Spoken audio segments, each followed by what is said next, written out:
Hello friends, welcome back to my channel moms kitchen with Ruby.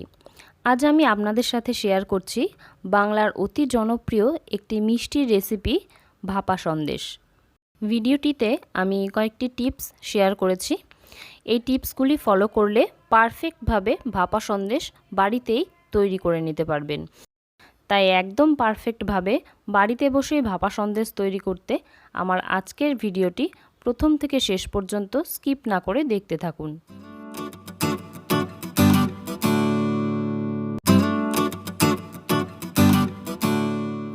ভাপা সন্দেশ তৈরি করার জন্য প্রধান উপকরণ হিসাবে আমাদের লাগছে ছানা। এই জন্য একটা ডেচকি বাটিতে আমি প্রথমেই নিয়ে নিলাম 1 লিটার গরুর দুধ। আপনাদের হাতের কাছে গরুর দুধ না থাকলে আপনারা যে কোনো লিকুইড মিল্ক ব্যবহার করতে পারেন। আর তার পাশাপাশি যদি মনে করেন কেনা ছানা দিয়ে রেসিপিটা তৈরি করবেন তাহলে সেটাও করতে পারেন। মিডিয়াম ফ্লেমে আমি দুধটাকে জাল করে নেব। আর যখন একবার দুধটা উতলে যাবে তখন গ্যাসের ফ্লেমটাকে অফ করে কিছুক্ষণ অপেক্ষা করব, যতক্ষণ না দুধটা একটু ঠান্ডা হয়ে আসছে, মানে আপনার আঙুলটা চোবানো যাবে এরকম উষ্ণতায় দুধটা চলে এলে তারপর হাফ কাপ ভিনেগার আর হাফ কাপ জল একসাথে মিশিয়ে অল্প অল্প করে দুধের মধ্যে দিতে থাকবো আর একটা স্প্যাচুলা বা খুন্তির সাহায্যে এভাবে নাড়তে থাকবো। ছানা কাটানোর জন্য আপনারা এখানে লেবুর রস বা ছানার জলও ব্যবহার করতে পারেন। দেখুন ছানা কিন্তু তৈরি হয়ে গেছে, আর যখনই দেখবেন এরকম নরম ছানা হয়েছে তাহলে বুঝতে হবে মিষ্টি তৈরির জন্য একদমই পারফেক্ট ছানা তৈরি হয়েছে।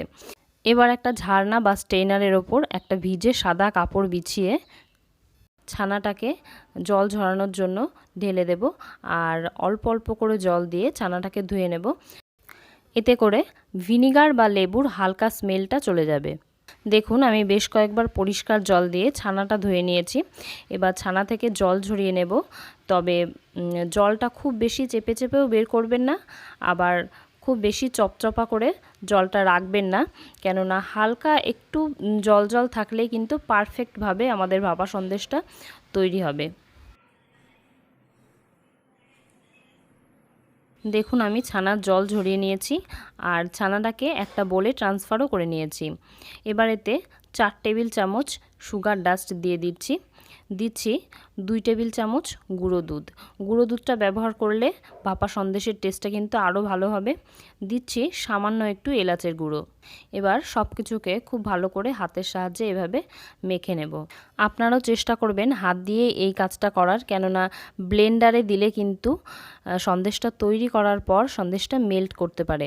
এবারেতে 2 টেবিল চামচ ঘি দিয়ে আমি আরও বেশ কয়েকবার এটাকে মেখে নেব। আর মাখা হয়ে গেলে এতে দিয়ে দিচ্ছি আমি সামান্য ভ্যানিলা এসেন্স। এটা কিন্তু সম্পূর্ণ অপশনাল, আমি সন্দেশটাতে একটা সুন্দর স্মেল আসার জন্য এটা অ্যাড করলাম। আপনাদের ইচ্ছা হলে দেবেন, ইচ্ছে না হলে কিন্তু দেওয়ার দরকার নেই। সব উপকরণ আমি খুব ভালো করে মিশিয়ে নিয়েছি। এবার 15 মিনিট এটাকে ঢাকা চাপা দিয়ে রেস্টে রেখে দেব। এদিকে গ্যাসে একটা প্যান বসিয়ে দিয়েছি, এতে দিয়ে দিচ্ছি একটা স্ট্যান্ড আর 1 কাপ মতো জল দিয়ে দিচ্ছি। এবার লো ফ্লেমে ঢাকা চাপা দিয়ে প্রিহিট হওয়ার জন্য ছেড়ে দেব 5 মিনিট।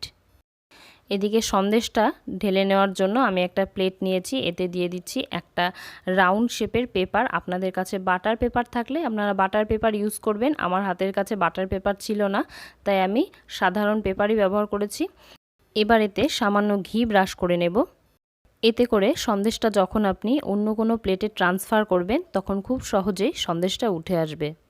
এদিকে আমাদের সন্দেশের ছানাটাও কিন্তু একদম তৈরি হয়ে গেছে। এবার ওই প্লেটটার মধ্যে আমি এটাকে ঢেলে নেব। আর প্লেটের চারিদিকে স্প্যাচুলার সাহায্যে এভাবে করে খুব সুন্দর করে ছড়িয়ে দিতে হবে।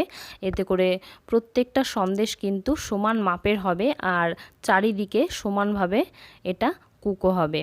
এবার প্লেটটাকে ধরে ওপর থেকে নিচে বেশ কয়েকবার এভাবে করে ঝাঁকাতে হবে, এতে করে এর মধ্যে যদি কোনো এয়ার বাবলস থাকে সেটা বেরিয়ে যাবে।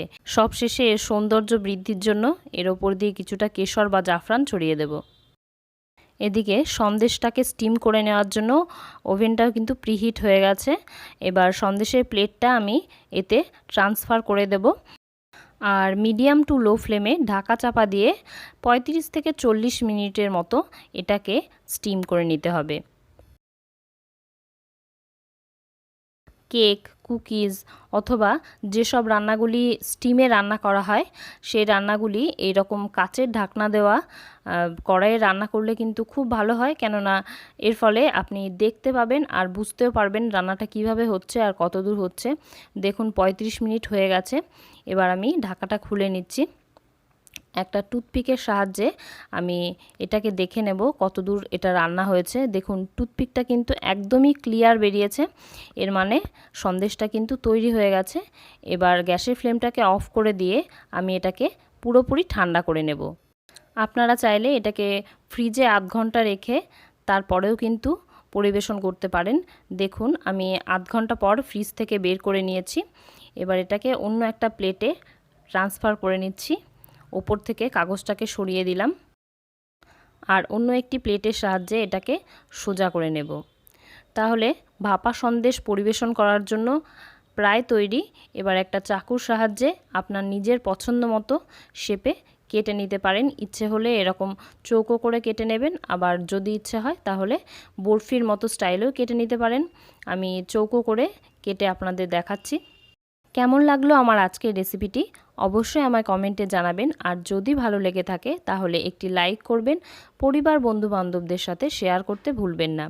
আর আপনি যদি আমার চ্যানেলে নতুন বন্ধু হয়ে থাকেন তাহলে অবশ্যই করে চ্যানেলটি সাবস্ক্রাইব করে চ্যানেলের পাশে থাকবেন। পাশে থাকা বেল আইকনটা প্রেস করে দেবেন, এতে করে যখনই আমি নতুন কোনো ভিডিও আপলোড করব সেটা সবার আগে আপনার কাছে পৌঁছে যাবে। আজ এই পর্যন্তই। আমি আবার হাজির হয়ে যাব নতুন কোনো দিন নতুন কোনো রেসিপি নিয়ে। ততক্ষণ ভালো থাকুন, সুস্থ থাকুন আর নতুন নতুন রান্না শিখতে থাকুন।